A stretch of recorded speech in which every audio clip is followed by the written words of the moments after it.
What I really want to talk about are his transatlantic cable activities. His work on thermodynamics, we'll wait for another time. But I want to talk about this because this actually really shows how he joined together reliable measurement, scientific understanding, and commercial nous in spadefuls, really. So imagine, first of all, a world that has no communication. The way to get communicated is to send a letter, and it takes weeks to go from the US to Europe.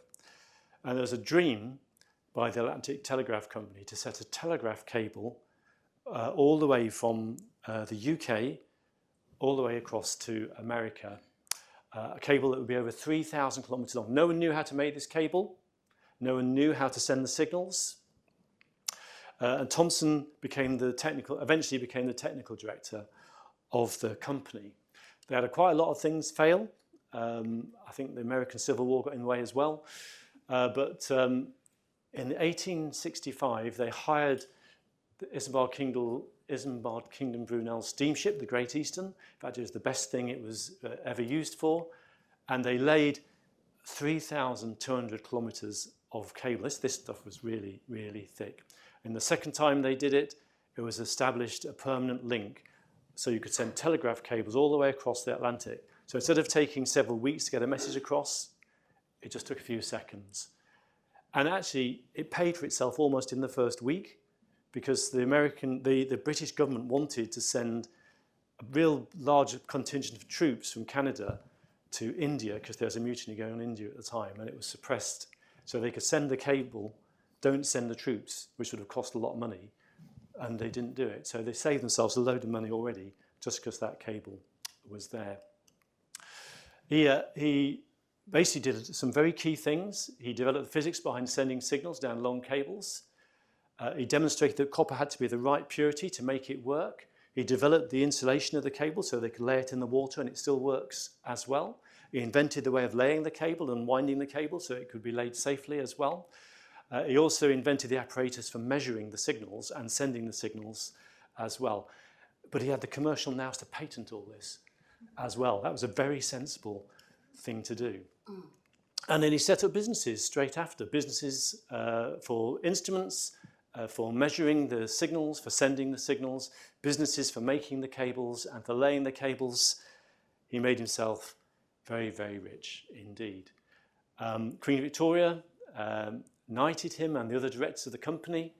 And actually, there was an absolute explosion of telecommunication revolution with this laying of cables all over, really driven by the empires like British Empire and the French Empire and the growing German Empire as well. So the telegraph cables crisscrossed the world, largely because of the developments that Lord Kelvin did. And you can see why he got rich, because they all depended on his patents to make it happen. So he became very wealthy. And unlike most people in the day, he became instantly recognizable. So if he walked down the street in London or in New York, people would recognize him. And that was very unusual in those days. He built himself a castle up in Scotland.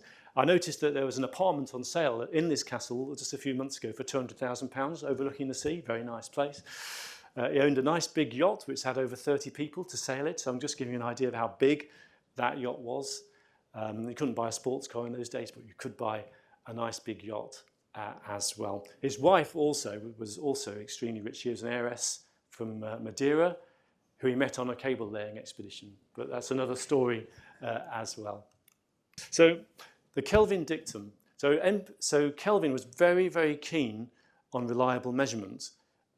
Part of the reason why he was successful at all his scientific endeavours is because he was making sure that measurement was done correctly.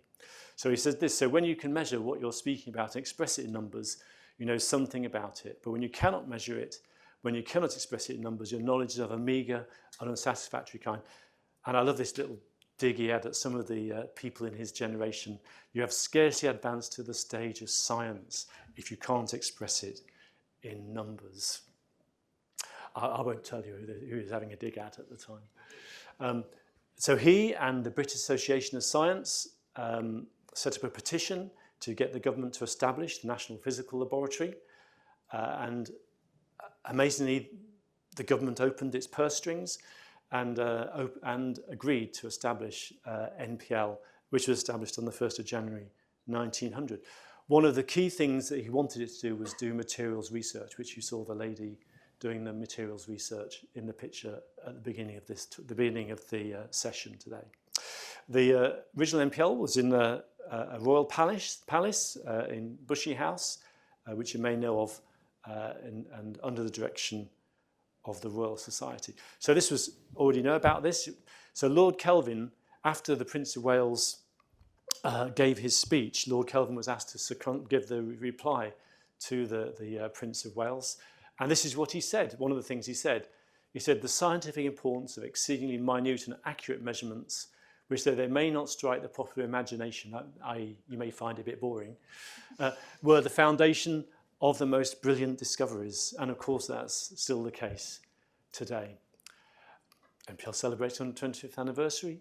We're still fulfilling our core mission doing that today.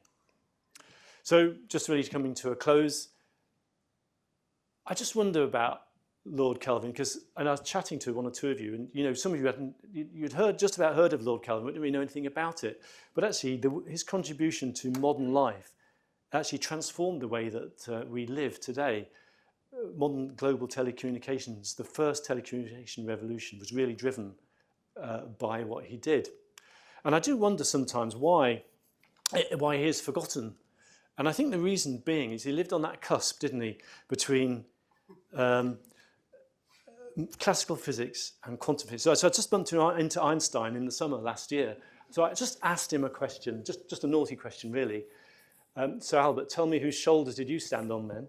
This is in Bern.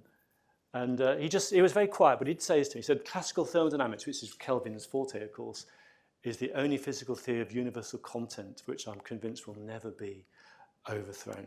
So at least he had sort of admitted that Kelvin was an influence that's going to persist for a long time to come. So I wonder, I haven't talked much about his life today, but he did so much, and I do think he really should appear on the BBC programme Great Lives. And that's the picture of the Glasgow Memorial. Just like Richard, if you want to hear a bigger version of my talk, there's a YouTube video which I gave at Orkney International Science Festival last year. You can just go to that and you can hear me talk ad nauseum about the life of Lord Kelvin. Do go, because it gives me more hits as well. Thank you very much.